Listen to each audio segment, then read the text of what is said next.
everyone, so very excited. I have a new tarot deck. So whenever I get a new deck of cards, it's really exciting for me to kind of explore their energy and find out a bit more about how to use them. So the deck that I've purchased is Celestial Tarot. So they are very similar to the traditional Rider-Waite tarot in terms of how they work. 78 cards, so it's the kind of traditional structured system, no additional cards.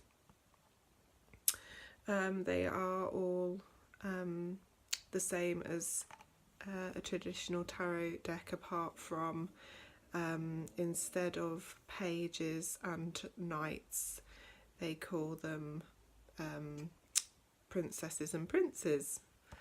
But apart from that, exactly the same format. And what I really love about them is that they are really kind of good for people that are into astrology. So I love astrology, so there's lots of symbolism of the zodiac signs, astrological signs on all of the cards. But there's also touches on star constellations and Greek mythology. So it's a really interesting deck, and I'm looking forward to getting to know the cards much more. And what I really like about the backs as well is that it's a starry sky. So I actually,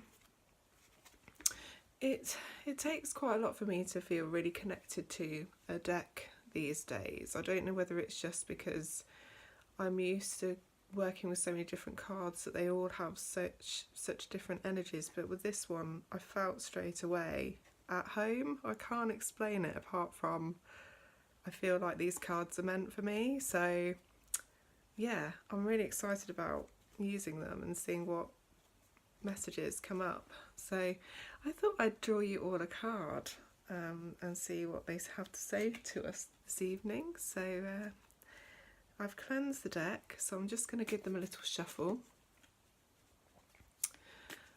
So angels, spirit guides, any other beings of light that wish to help us today, I ask that you come forward now and help me pick a card to bring a message to all that may view this video, and that all of us may take something from this message. Thank you. Okay, so shuffled. Where do I want to go? I'm going to go for the middle. Okay. Also, just wanted to say that the size of the cards is very much like your traditional tarot deck, so it's quite small, unlike the larger oracle cards, which makes it really easy to shuffle. So again, it feels very similar to Rider-Waite in a lot of ways. The imagery is very different and very celestial, like the name, and it has a different feel altogether. It's kind of got the structure of Rider-Waite, so straight away it's kind of recognisable in a sense, but the images are very different and much more in tune with astrology. But there are similarities in that it feels very much like a more traditional deck. It's the strangest thing, I can't explain it. So it feels like a traditional tarot deck in a lot of ways, but then the images are just unlike any other I've ever seen. So yeah, and also the other thing that I really feel from it is that it's almost like got an Atlantean feel. So, you know, not only with Greek mythology, but there's just this kind of ocean connection, water-based feel from it as well. So you can imagine mer people when you read the cards. It's, yes. Anyway, I'm going off on a tangent. Let's see what the card says. So the card we have is Three of Swords, Corona.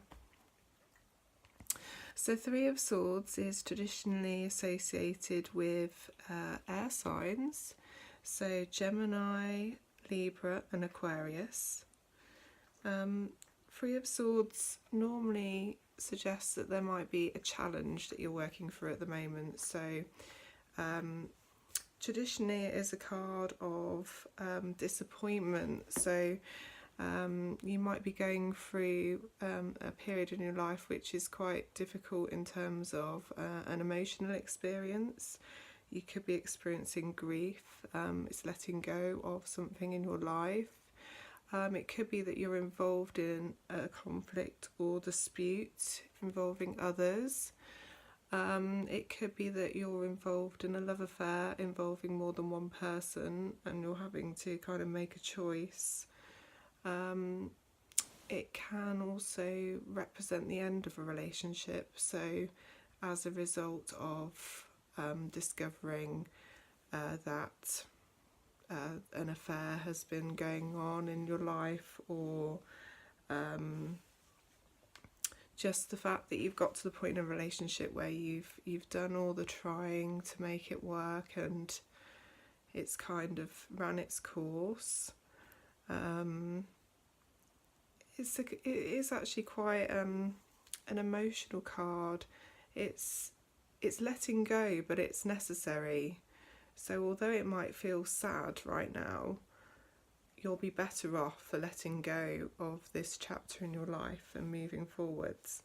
And you've got what's interesting is there's a crown on this card, and there's also a butterfly there. Don't know whether you can see that, it's very tiny, but with that I feel like it's the beginning of a transformation. So the butterfly is very small, but it's not yet grown to its full potential. So it's a transformative experience, and you know, hold your head up high, remember who you are and that you do wear a crown, and that you are important, and don't let this difficult period in your life drag you down and take away any positivity or hope, because there is hope and it's only a temporary phase, so everything will turn out well in the end. Okay,